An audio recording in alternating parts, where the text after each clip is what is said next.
자, 지난번에 혹시 미리 한번 읽어보시라고 했는데 미리 읽지 않았지? 바쁘니까 제가 잘 읽어드릴게요. 프라하 하면 다들 이제 가고 싶어하는 수도죠. 프라하가 어디 나라 수도야? 체코의 프라하.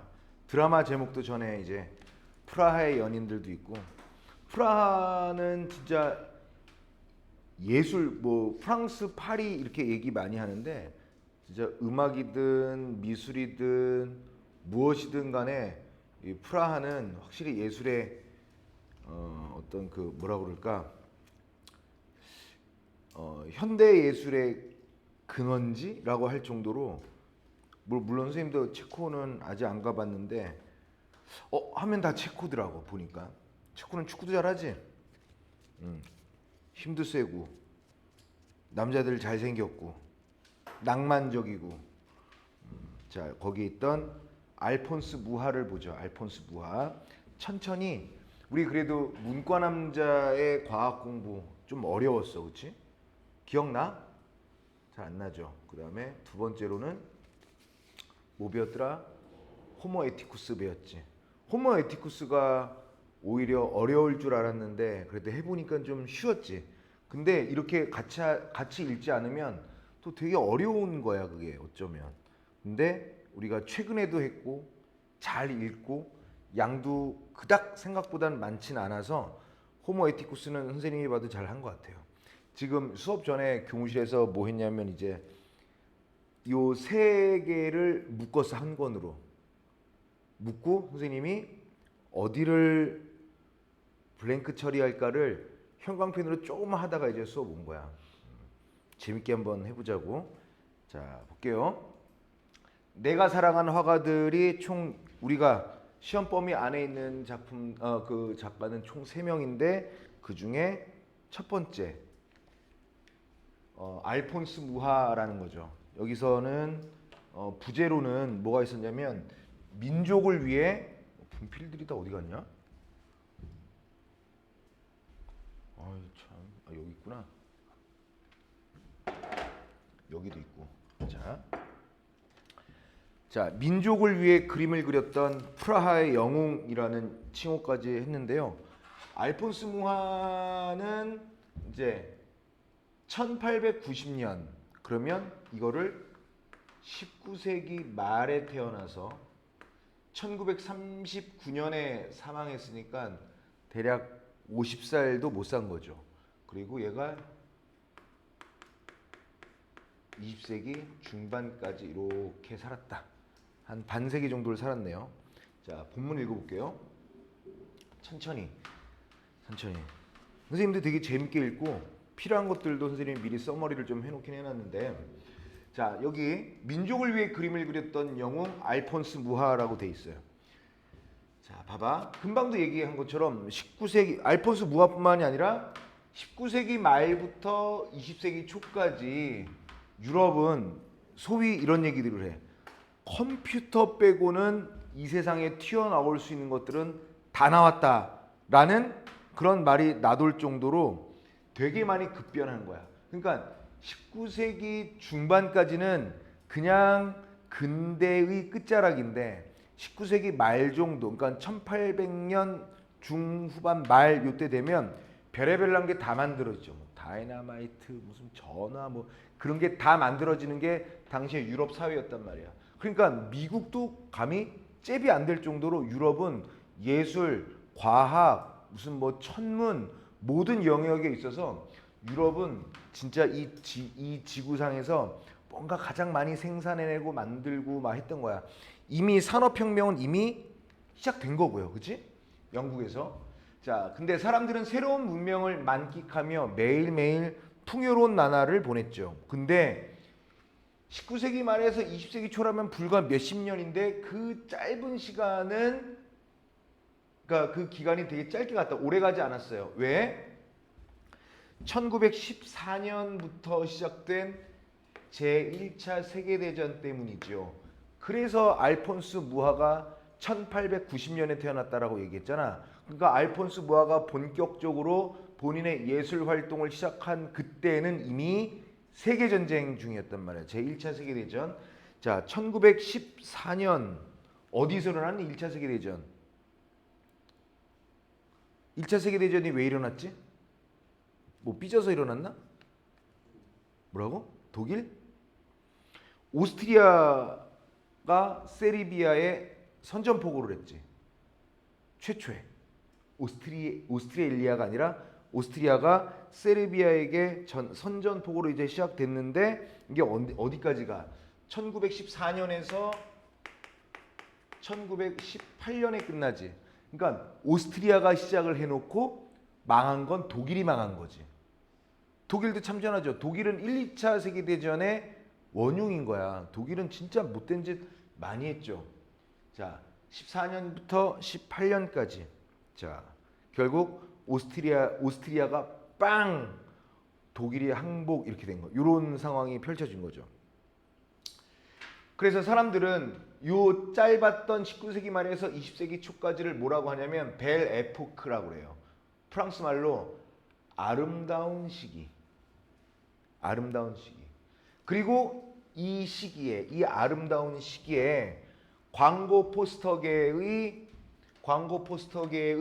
거의 BTS급인 슈퍼스타가 등장해서 새바람을 일으킵니다. 우리에게는 그 너희들 타로 카드 점집 그런 거 알긴 알지? 가본 사람 있어? 가봤어? 너희들 가봤니? 몇 번 가봤어? 1번? 2번? 가면은 이상한 그림 무늬들 있지 않아? 이거 하면 무화야 무화. 이제 그런 류의 그림을 그렸고 그런 그림을 그린 무화인데 좀 이따 그림도 선생님이 자 봐라. 너희들 그 받은 프린트에는 그림이 없었지. 응? 책에는 있거든요. 책에는 칼라로 그림이 다 있어요. 엄청 많아.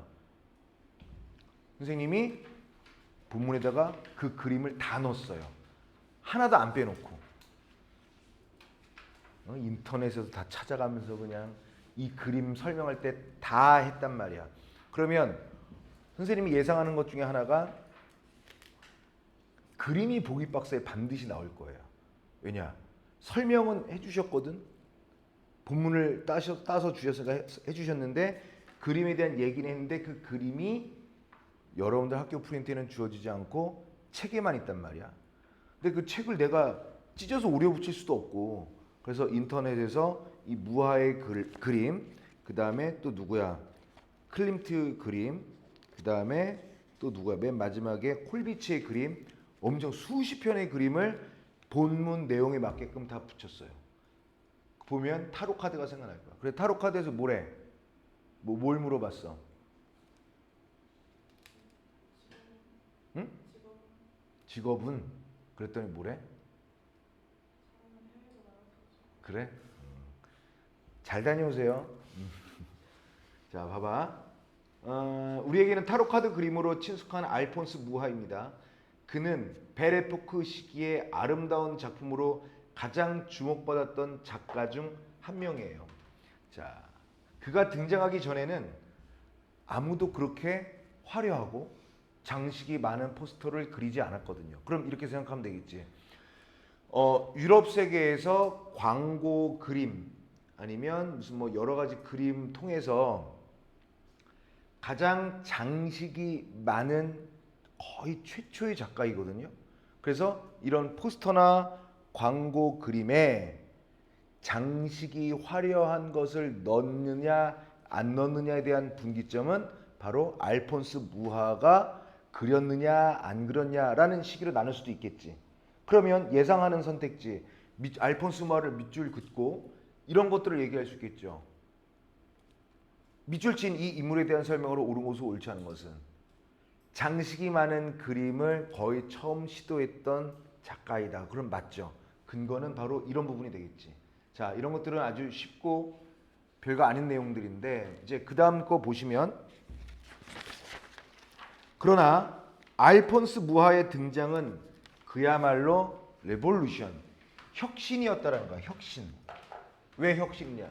혁신이라는 것은 그전에는 전혀 없었거나 부정적인 것들, 없었던 것을 만들고 부정적인 것들을 깨뜨리고 새로운 긍정적인 것으로 만들어내는 혁명과도 같은 혁신이었다. 심지어 그의 작품은 다 알지 않니? 볼죠. 세일러문. 야, 세일러문. 그다음에 카드캡터 체리. 이거 알아? 몰라요? 알아? 노래도 알아? 눈을 가. 뭐 어떻게 시작하지? 후렴구가 어떻게 됐더라? 대충 가사만 얘기해봐.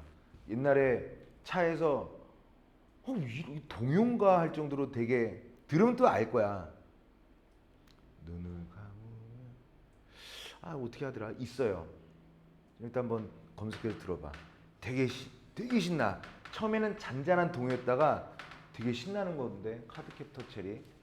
이걸 되게 좋아하는 노래거든요. 카드캡터 체리. 이런 유명 애니메이션에도 영향을 끼쳤죠. 지금 활동하는 순정 만화 작가들은 특히 일본, 우리나라도 좀 있지만 대부분 일본 순정 만화 작가들은 모두 알폰스 무아로부터 그 그림의 영향을 받은 거야. 그래서 본문에서는 큰 빚을 지고 있다라고 얘기한 거예요. 괜찮아? 자, 이제 뭐 외울 거 없고 그냥 알폰스 무아의 특징들을 머릿속에서 이미지로 싹 그려 나가는 거야. 그래서 알폰스 무아는 지금 21세기잖아.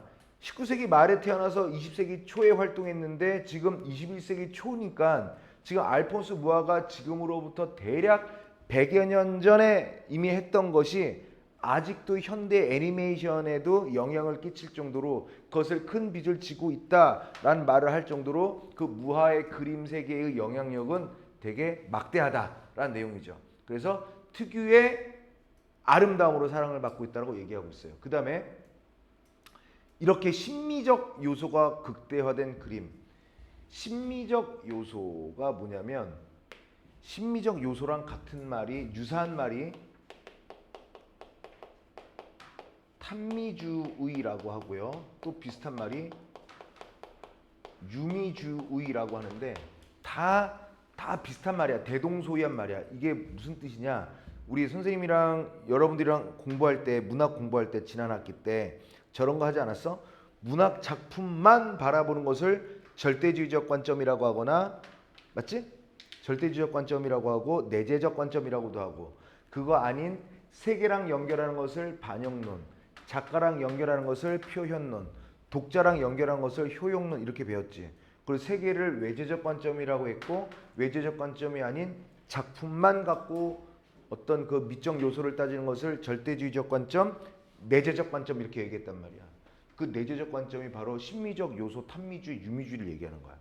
아무것도 필요 없어. 그 작품만 바라본다는 얘기죠. 작품만 가지고. 그래서 아름다움만 탐구하고 오로지 아름다움 뭐 이런 것만 얘기하는 거야. 이런 것을 극대화된 그림을 그린 화가는 대체 어떤 사람일까? 어떤 인생을 살았기에 이런 작품을 남길 수 있었을까요? 예술가의 삶 역시 그 아름다운 그림을 그렸던 것처럼 그 예술가의 삶도 계속 아름다웠을까요? 고향인 체코에서 그냥 소소하게 그림을 그리다가 27살 정도가 되어서야 드디어 예술의 중심지인 체코에서 프랑스 가까우니까 뭐 걔네들은 가깝죠. 체코에서 프랑스 파리로 건너왔죠.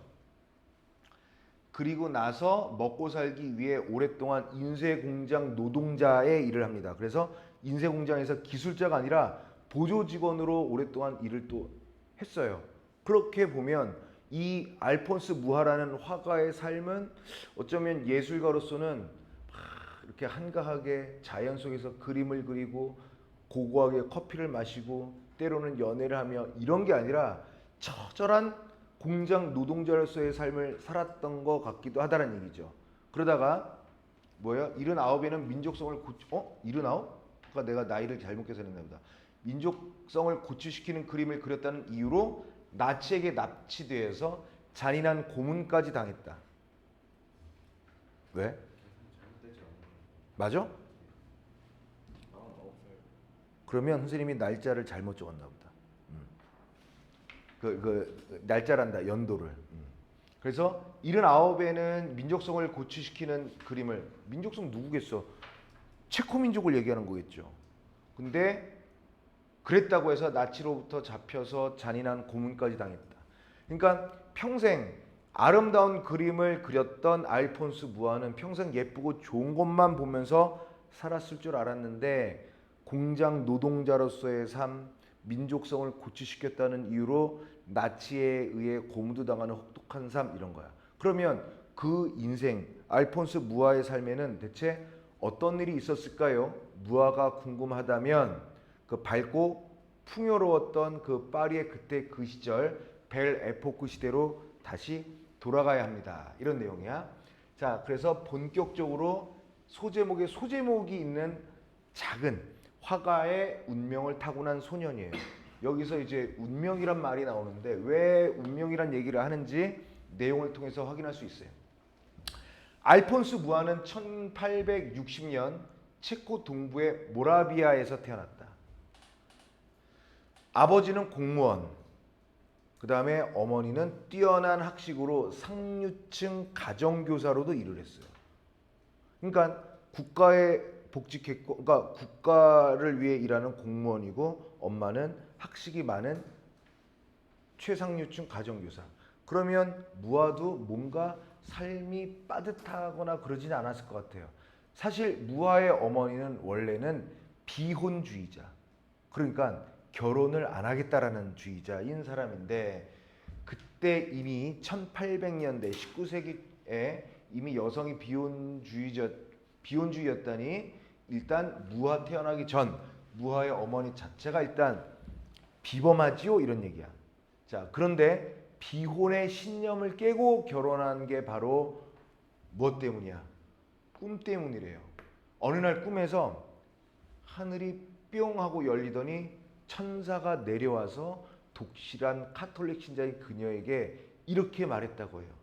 금방 어머니를 잃은 아이들이 올 거야. 네가 좀 보살펴줘.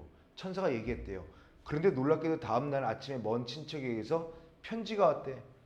야, 너가 독신주의자인 걸 아는데 그래도 딱 한 번만 남자 좀 만나봐라. 얼마 전에 아내랑 사별해서 아이 셋을 혼자 키우고 있는 남자래. 이런 내용이에요. 참. 이것도 꿈 때문에. 그래서 그녀는 친척의 편지를 읽자마자 전날 꾼 꿈을 신의 계시로 받아들이고 상대의 얼굴도 보지 않고 난 결혼할래라고 결심을 한 거야. 이렇게 무아가 태어난 거예요. 그러니까 무아는 신의 계시를 받았다고 하는 어머니 그리고 비혼주의자였다는 그 어머니로부터 태어난 아주 운명적인 아이인 거지. 그래서 그래서 무아가 태어나죠. 어머니에게 무아는 마치 신이 보내주신 아이 같았을 거예요.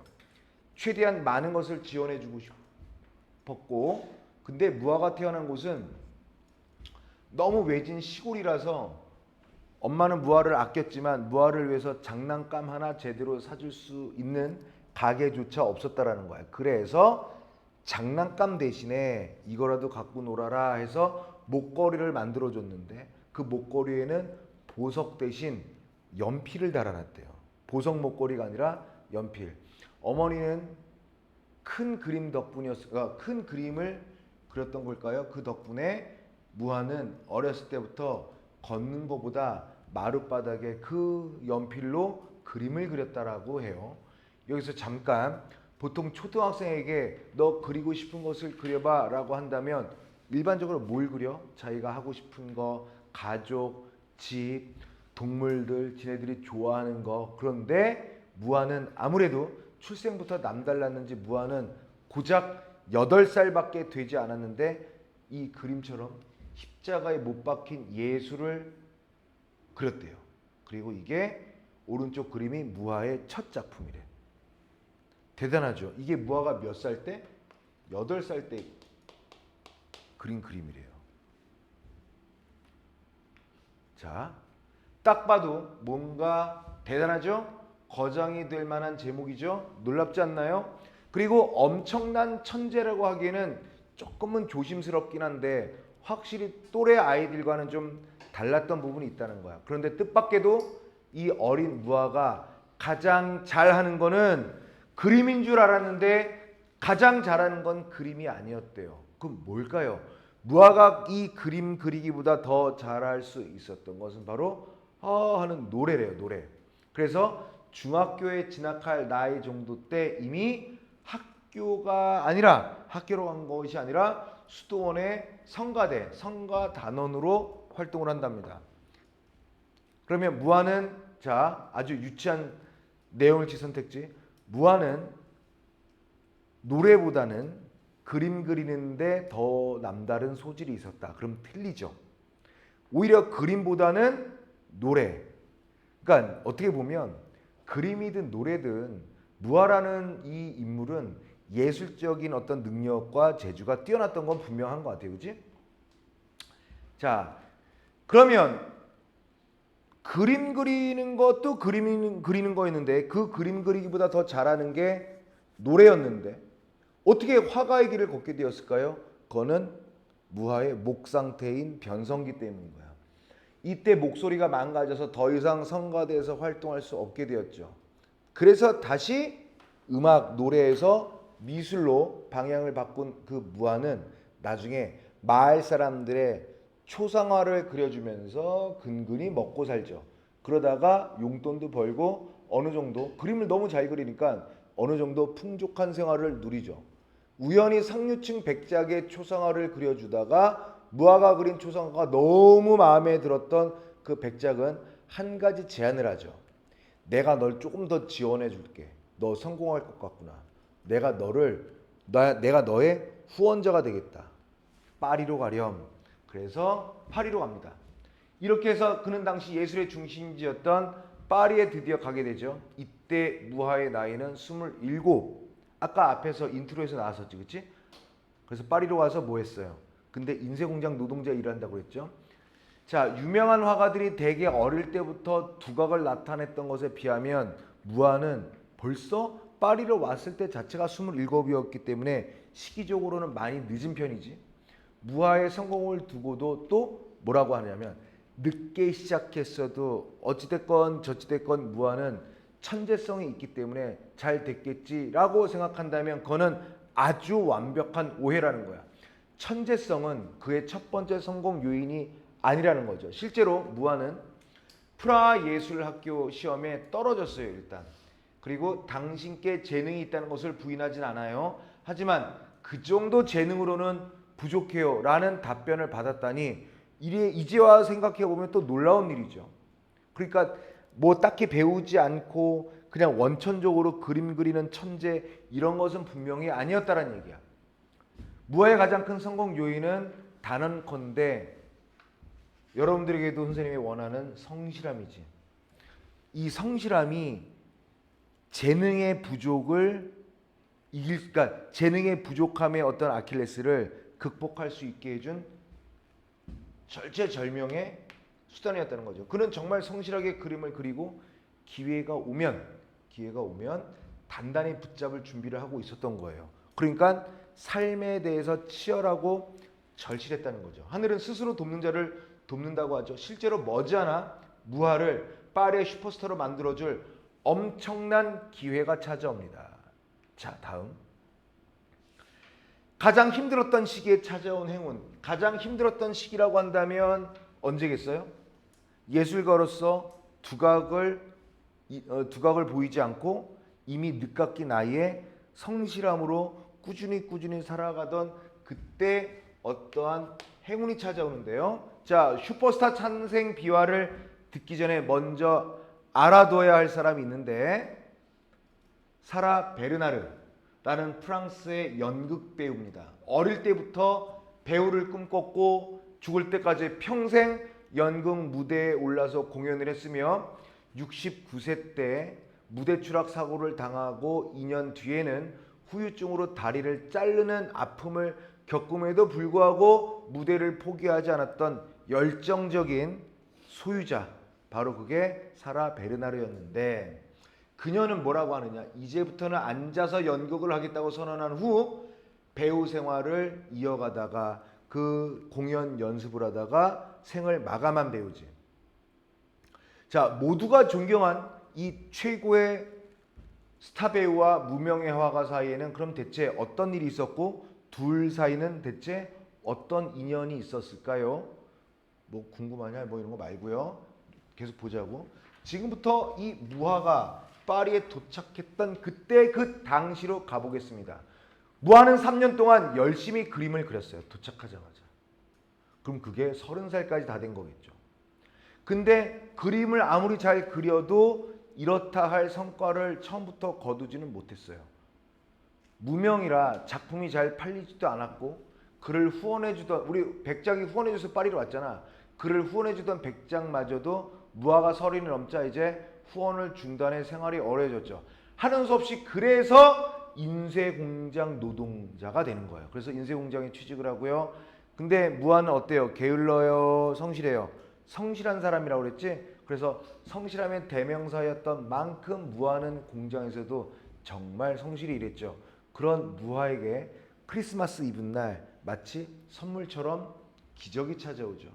아까 얘기했던 열정적이고 결국 연습하다가 생을 마감한 열정적인 배우 사라 베르나르는 그 직전에 연극이 흥행에 참패해 이를 갈며 다음 작품을 준비하고 있었는데 포스터 담당 매니저가 가져온 연극 포스터를 보고 너무 촌스러운 디자인의 화가 막 난 거야. 그래서 베르나르는 지금 당장 인쇄소 가서 포스터 디자인을 다시 하라고 매니저에게 막 뭐라 한 거죠. 그런데 허겁지겁 막 공장으로 달려간 매니저는 눈앞이 깜깜해졌어요. 왜? 모든 직원이 크리스마스 휴가를 가느라 공장이 텅텅 비어 있었거든요. 당황한 매니저가 눈물을 흘리던 그 찰나 공장 구석에서 소처럼 일하고 있던 성실했던 무아가 눈에 들어옵니다. 매니저는 너무 급해서 무아를 붙잡고 부탁하죠. 이봐, 포스터 디자인 좀 다시 할 수 있겠어? 진짜 급한데 나 너밖에 없어. 너 아니면 내 그 삶은 끝장이고 연극도 다 끝장이야. 그런 거야. 그래서 매니저는 무아를 베르나르의 연습실을 일단 데려가서 스케치를 시켜보는데 초상화를 그려주고 용돈만 벌었던 그 무아는 이 기회를 놓치지 않았습니다. 아까 뭐라 그랬어? 무아는 그러니까 뭐라 그럴까? 그 자기의 성공을 꿈꾸면서 어떤 힘겨운 상황들을 막 이겨냈던 거죠. 만약에 문제 나온다면 무아가 이렇게 살아온 것을 뭐라고 할까요? 한자성어로 절치부심하지 않았을까? 성공할 날을 기다리면서 끊임없이 치아가 끊어지고 부는 부패하는 거야. 심장이 치아가 그러니까 좀 속히 말해서 이빨이 부러지거나 빠지고 심장이 썩어 들어가는 고통이 있다 하더라도 내가 어떤 날을 기다린다라는 뜻이겠죠. 그렇지? 그래서 절치부심하면서 있다가 기회가 딱 오니까 이봐 혹시 포스터 디자인 할 줄 알아? 진짜 급한데 너밖에 없어 라는 말에 매니저를 따라 베르나르한테 가서 열심히 포스터 스케치를 하죠. 자, 그래서 무아를 파리로 보내준 게 초성화인데 이 테스트를 통과 못할 리 없었겠죠. 무아의 그림이 마음에 들었던 매니저는 그에게 포스터를 의뢰하죠. 무아는 다시 텅 빈 공장으로 가서 지금까지의 노하우를 모두 담아서 생애 첫 포스터인 지스몽다라는 그림을 완성해요. 지스몽다가 뭘까요? 이겁니다. 이 그림을 완성합니다. 보면은 베르나르라고 써 있는 거예요. 베르나르. 알겠지? 자, 1894년에 그린 작품인데 이게 1894년작이에요. 예쁘죠? 이 포스터를 본 매니저는 반응이 어땠을까요?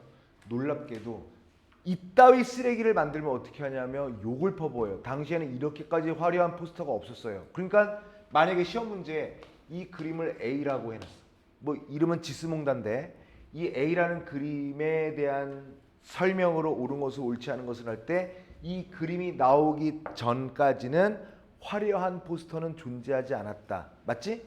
근데 이러한 화려한 장식이 있는 이런 지스몽다와 같은 그러니까 이런 류의 그림은 누가 처음 그린 거야? 무아가 거의 처음 그렸다라고 볼 수 있겠죠. 그렇지? 그런데 매니저가 요구를 했던 데는 그림 스타일 외에 또 다른 이유가 있었어요. 포스터는 세로 길이가 무려 2m에 달했어요. 여기서부터 여기까지가 사람 키보다도 좀 더 큰 2m 정도야. 근데 이만한 길이를 한 번에 찍을 기계가 없어서 인쇄를 2번 해야 했거든요. 매니저 입장에서는 무아가 미친놈처럼 보일만 했던 거죠. 그렇지만 이미 일은 벌어졌어. 그래서 매니저는 선택을 해야 했어요. 빈손으로 가서 사라에게 욕을 먹든지 아니면 뭐라도 들고 가서 뭐 욕을 먹든 뭐든지 어쨌든 자 사라 베르나르의 매니저의 입장에서는 어떻게든 저떻게든 할 수가 없었죠. 여러분이라면 어떻게 하셨겠어요? 당연히 뭐라도 가져가야죠. 무아의 포스터를 들고 간 매니저는 눈을 질끈 감고 종이를 펼쳐요. 그런데 여기서 또 한 번 기적이 일어나요. 베르나르는 포스터를 보자마자 감격해서 외칩니다. 사라가 이런 내 평생 이렇게 아름다운 포스터는 처음이야. 당장 지금 이 포스터를 전부 들고 나가서 파리 시내 유명 건물에 다 붙여버리란 말이야. 이런 거죠. 그러니까 이거는 의외적인 거죠. 매니저는 이 포스터를 보고 완전히 뭐 지랄을 했는데 오히려 이 책임자이자 이 주인공인 사라 베르나르는 감탄했다는 거죠. 그리고 나서 이것도 기적이었는데 기적은 여기서 끝이 아닙니다. 고정관념에 빠져있던 매니저나 디자이너와 달리 예술성을 고도로 갖고 있는 이 베르나르는 이 포스터의 가치를 알아본 거야. 그래서 다음날 아침 집을 나선 매니저는 깜짝 놀라요. 전날 그렇게 열심히 붙인 포스터가 모두 없어진 거야. 포스터가 너무 예뻐서 사람들이 다 뜯어서 훔쳐간 거라고. 이 엄청난 사건에 베르나르는 재빨리 인쇄소에 연락해서 포스터 4,000장을 추가로 인쇄해서 유료로 판매하자는. 자, 포스터라는 것은 뭐야? 알림 내용을 제시하고 그냥 붙여놓는 건데 포스터 자체가 이미 예술품이 되어서 포스터를 파는 거라고요. 유료로 판매하자는 제안을 하죠.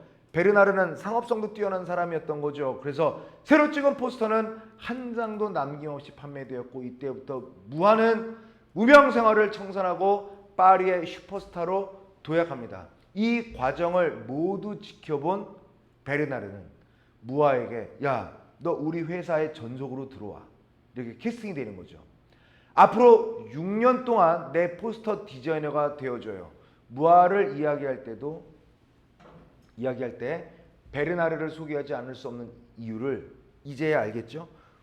지금 알폰스 무아가 주인공인데 알폰스 무아를 얘기하기 앞서서 사라 베르나르를 얘기하지 않을 수 없는 이유가 바로 이렇게 돼 있다. 그래서 이런 사라 베르나르에 의해서 알폰스 무아는 무명에서 일약 슈퍼스타로 떠오를 수 있는 결정적 공헌자가 되었다는 내용이죠.